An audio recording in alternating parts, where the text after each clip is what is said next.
అవు గాని నువ్వు పోయి ఆయన సాయిగిన దోమ బుక్కినంత బువ్వ తినిపో. సాయంత్రం బర్ల కొట్టకాడికి పోతే పెండెట్లా తీసుకొని నేర్పిస్తా. అట్నే మీ అన్నకు ఆసరైతు గడ్డి కోసు కూడా నేర్పిస్తా. వదినా మీ ఇద్దరికో దండం. ఆ గడ్డి కుప్ప కోసుడద్దు, ఆ పెండకర్లు తీసుడు నాకు వద్దు. మా ఇంటి కాడ ఉన్నప్పుడు నా మగుడు నాకు ఒక్క పని కూడా చెప్పలేదు, ఆయననే వేసుకున్నాడు నా భయానికి. వీడికేదో ఉప్పోస లెక్క ఉందామని అత్తే మొత్తం పని నాతోటే వేపిస్తున్నారు. నేనుండా కొట్టునా తిట్టునా నా మొగం దగ్గరనే పడి ఉంటా. నేను పోతా నా ఇంటికి. నేను మీరేం చేసుకుంటారో వేసుకోరి. ఆగు, ఎటు పోతున్నావు? ఇంకా నేర్చుకోవా పనులు? నేర్చుకున్నవి బాగున్నాయి, పోవులేదేం లేదు. ఇంకో 4 రోజులు ఉండు. గట్లగా ఆశాయిలు నువ్వు అత్తగారి ఇంటికాడ పని చేస్తలేవనే కదా ఇడ పని చెప్పేది. ఊకే ఆడికి పోయి పని చేస్తలేవని గునిపిస్తేనే కదా ఇడికి వచ్చింది. నువ్వు పని నేర్చుకుంటావు. ఊకే ఆడు లొలి పెట్టిన కొద్దికి ఇక్కడికి ఖర్చులు వద్దానే పని చేసుకొని పోదు ఆగరాదు. 4 రోజుల్లో ఒకసారి బాగోతాం ఎందుకు మాకు? ఆగు.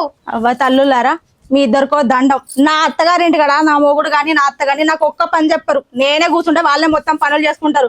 ఏదో ఉప్పోస లెక్క ఈడికి వస్తే మీరు మొత్తం నాతోనే పనులు చేపించరు. ఈడికి వచ్చుడద్దు, ఈడు ఉంటుడద్దు. నా ఇంటికి నేను పోతా. నా